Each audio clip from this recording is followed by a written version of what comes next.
Elsie lived alone. Her husband Frank had passed years ago. Her only company was a Shiba Inu named Kuma. Kuma was a gift from her granddaughter Lily. He was a small dog, but he had a big personality. Elsie loved him dearly. Elsie wasn't in the best of health. She had a heart condition. Her children worried. They visited often. They wanted her to move in with one of them.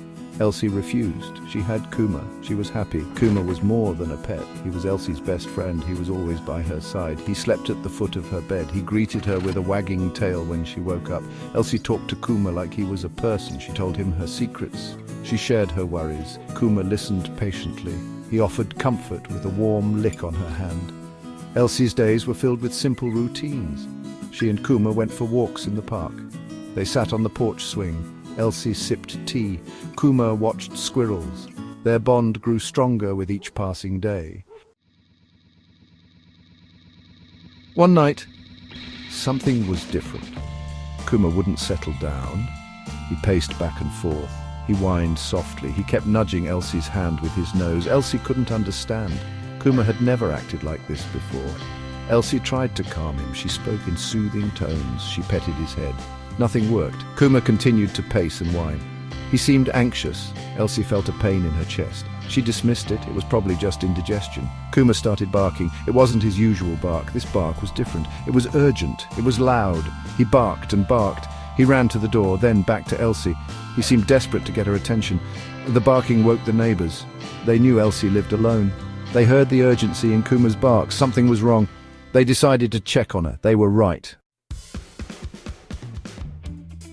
The neighbors found Elsie on the floor. She was pale and sweating. She was clutching her chest. They immediately called for an ambulance. They stayed with Elsie, comforting her until help arrived. At the hospital, doctors confirmed Elsie had a heart attack. They said she was lucky. The neighbors arrived just in time. They asked Elsie what made her call for help.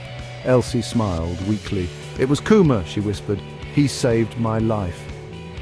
Elsie's recovery was slow but steady. Her children stayed by her side. They were grateful to Kuma. They finally understood the depth of his loyalty. Kuma never left Elsie's side. He slept next to her bed in the hospital room. He seemed to know she needed him. After a few weeks, Elsie returned home. She had surgery to place a stent in her heart. The doctors told her to take it easy. Elsie was just happy to be home with Kuma. She knew she had been given a second chance. Life went back to normal. Well, almost. Elsie was more careful now. She took her medication. She rested when she felt tired. Kuma remained her constant companion. He followed her everywhere. He slept beside her bed. He was her guardian angel. Years passed. Elsie's health declined. One cold winter morning, Elsie didn't wake up. She died peacefully in her sleep. Kuma was right beside her. He never left her side. A few days later, Kuma passed away too. He died peacefully in his sleep, curled up on Elsie's favorite blanket. Elsie and Kuma were buried together. Their story touched everyone who heard it. It was a testament to the power of love. It showed the deep bond that can exist between a person and their pet. Some may call it instinct, others may call it loyalty. Whatever it was, the love between Elsie and Kuma was real. It was a mystery, like the beating of a heart. But some mysteries are best left unsolved.